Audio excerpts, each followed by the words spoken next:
আমার রান্নাঘরের পাশে অনেক হনুমান।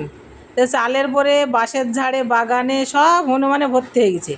হনুমানের অত্যাচারে কী করবো, দুটো কটা কলা দিলাম পাকা, তারা খাচ্ছে, যে আমি পালাবে, পালাচ্ছে না।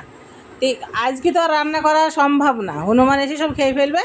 তাই একটু শর্ট ভিডিও ছাড়লাম, আপনারা লাইক, শেয়ার, সাবস্ক্রাইব করবেন, আর সবাই আপনারা ভিডিওটা দেখবেন।